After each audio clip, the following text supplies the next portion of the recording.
Monseigneur, il y a une question qui revient très souvent sur la retraite des prêtres. Vous allez à la retraite? Oui, et pour les évêques, c'est 75 ans. Oui. C'est l'âge canonique décidé par le Vatican. Et donc, quand on arrive à cet âge, on présente sa démission au pape, on lui écrit. Et bon, c'est lui qui décide maintenant si ce qu'il fait, s'il estime que vous devez continuer ou vous devez partir, il vous le signifiera. Pour les prêtres, on a fixé au Sénégal l'âge à 70 ans, selon évidemment les santé des uns et des autres. Et ça, c'est selon le pays, l'âge ou non? À vrai dire, je crois que le droit canon doit fixer un âge à 65 ans, si mes souvenirs sont bons. Mais il faudrait vérifier cela. Mais disons que un prêtre, ce qui fait sa joie, c'est de fonctionner comme prêtre. Absolument. Donc tant qu'il peut le faire, c'est tant mieux s'il peut le faire. Ça ne sert à rien de rester là à ne rien faire si on peut encore faire quelque chose. Mais lié à cela, et la question essentielle, c'est ceci. Qu'est-ce que nous avons prévu pour des prêtres à la retraite? Et dans nos projets, nous avons pensé à construire une maison de retraite à Tiwawanpel, dans le terrain que nous avons là-bas, pour que des prêtres qui ne pourraient plus assurer le ministère puissent y vivre en communauté. Mais tout à l'heure à Jacques Sec. Voilà. Mais il faut bâtir quelque chose de fonctionnel et c'est cher. Combien le coût? On est à 1 milliard au moins. 1 milliard. Oui, oui.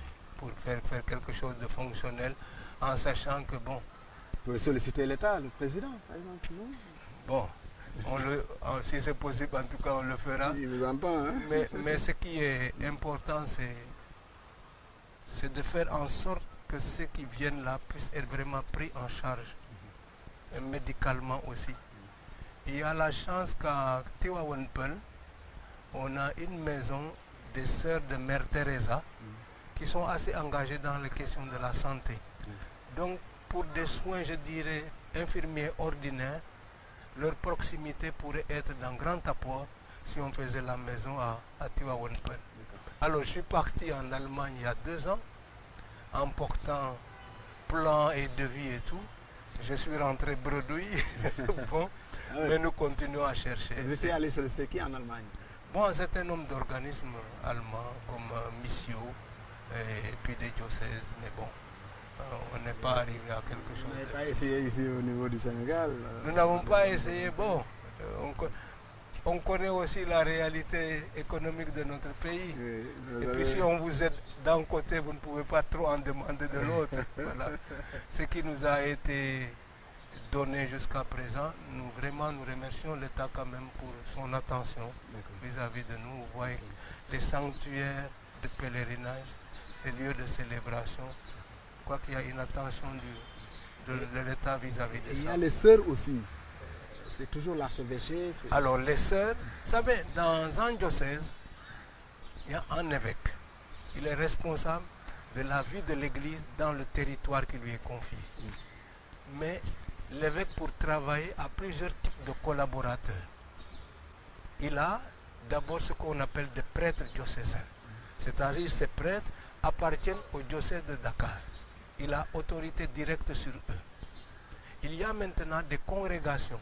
Disons, c'est des associations religieuses qui viennent en renfort pour la mission. Mais vous, l'évêque, vous devez signer des conventions avec ces congrégations pour accepter tel poste, pour aller dans tel sens, etc. Et donc, cela va pour les sœurs, va pour les prêtres qui ne sont pas des diocésains. Et donc, ça suppose beaucoup de collaboration pour arriver à jouer la même musique. La même musique. Et vous avez parlé de prêtres qui ne sont pas des diocésains. C'est quoi la différence entre un prêtre diocésain et un prêtre qui n'est pas diocésain? Un prêtre diocésain, il appartient à un territoire qu'on appelle diocèse. Ouais. Et il est directement sous l'autorité de l'évêque du lieu. Le prêtre religieux, il appartient à une association religieuse avec laquelle l'évêque, le diocèse, a signé une convention. Je vais vous confier la mission, par exemple, à Sainte-Élisabeth d'Embourg. C'est ce que j'ai fait avec les Oblats de Marie Immaculée. Nous avons signé un contrat. Quelles vont être vos charges, vos droits et vos devoirs. Et s'il arrive qu'il manque à ses droits ou devoirs, Bon, les conventions peuvent être révisées périodiquement pour les mettre à jour. Mais disons, nous participons à la même mission parce que les congrégations, ce qui fait leur force, c'est qu'elles viennent avec un charisme particulier. Par exemple, vous avez des congrégations qui sont spécialisées dans l'enseignement. Donc elles seront de grands concours pour les écoles, etc. Il y en a qui sont intéressés plutôt pour l'annonce de l'évangile même, la première annonce de l'évangile, dans des zones où les gens n'ont pas encore entendu parler de Jésus-Christ. Vous avez des congrégations enseignantes, des congrégations soignantes. Bon, bref, il y a différents charismes qui se manifestent. Par exemple, là, j'ai des sœurs, c'est des contemplatives. Elles vivent dans le monastère et n'en sortent pas. On est en train de faire une fondation à Ndolor, près de Sandiara. Mais elles vont vivre donc en interne, là. Mais il faut les aider à s'établir. Donc, c'est ce qu'on appelle les charismes. Chaque famille religieuse vous amène un charisme particulier et vous voyez comment vous pouvez vous appuyer sur ce charisme pour faire avancer la vie du diocèse. Alors la coordination entre ces différentes forces, ça demande quand même une certaine gymnastique. Ça demande la gymnastique. Et vos rapports avec les autres prêtres, on pensait que l'archevêque de Dakar est le chef de l'église au Sénégal. Vous dites que non, c'est pas forcément... Alors, c'est pourquoi il faut bien préciser les choses. Dans le Sénégal, nous avons 7 diocèses. Le diocèse de Dakar, Ziguinchor, Tambacounda, Kolda, Saint-Louis, Thiès, Kaolack. Normalement, à la tête de chaque diocèse, il y a un évêque. Aujourd'hui, nous cherchons un évêque pour Saint-Louis, parce que l'évêque a été atteint par l'âge et a démissionné. Et nous cherchons aussi un évêque pour Ziguinchor, puisque celui de Ziguinchor a été transféré à Tambacounda.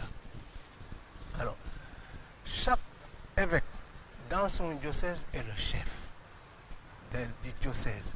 Ce n'est pas Monseigneur Benjamin Diaye qui va aller dire à Monseigneur Mamba, voici ce que tu dois faire. C'est lui le chef chez lui. Moi, je suis chef chez moi. Seulement, en termes de protocolaire, en disant préséance, l'archevêque de Dakar est en tête. Archi. Voilà, parce que il est à la tête de ce qu'on appelle une province ecclésiastique qui est composée de plusieurs diocèses. Plus vaste. Voilà. Mais celui qui est archevêque, c'est celui qui a la préséance par rapport aux autres. Mais ça ne lui donne pas le droit d'aller dire ce qu'il faut faire là-bas, à moins qu'il reçoive une mission spéciale de Rome, parce que tel problème se pose, on peut lui dire, va régler tel problème. D'accord. Est-ce que l'archevêque de Dakar, est-ce que vous avez de l'argent, vous gérez de l'argent, est-ce que vous avez une caisse noire, comme on dit, qui vous permettent de pouvoir, voilà. Les fonds des diocèses, c'est assez simple. C'est ou bien on a des unités de production qui rapportent quelque chose. Ici, on a une librairie, on a une imprimerie, on a les écoles qui... Beaucoup d'argent quand même. Ça dépend où. Aujourd'hui, vous voyez, si on prend toutes nos écoles de la zone rurale, elles ne fonctionneraient pas s'il n'y avait pas le soutien des écoles de Dakar. Et moi, par exemple, pour avoir été à Kaolack, j'ai trouvé un enseignement complètement déficitaire. Parce que, en fait, les écolages ne permettent pas, normalement même, d'assurer les salaires. Donc, il faut que l'État s'y mêle par des subventions. Le soutien de l'État, voilà, exactement, oui. Alors, ça, c'est important. Sinon, c'est les contributions des fidèles. Chaque fidèle est tenu de payer un impôt ecclésiastique chaque année qu'on appelle le denier du culte. Ça s'élève à combien dans votre province? En vrai dire, ce qui est demandé, c'est que chaque fidèle doit donner au moins l'équivalent d'une journée de travail par an. C'est pas grand-chose. Pas grand-chose. Vraiment. Alors, aujourd'hui, quand même, on s'en tire un peu mieux qu'hier, mais c'est une église qui doit encore chercher davantage les moyens de son autonomie. Merci beaucoup.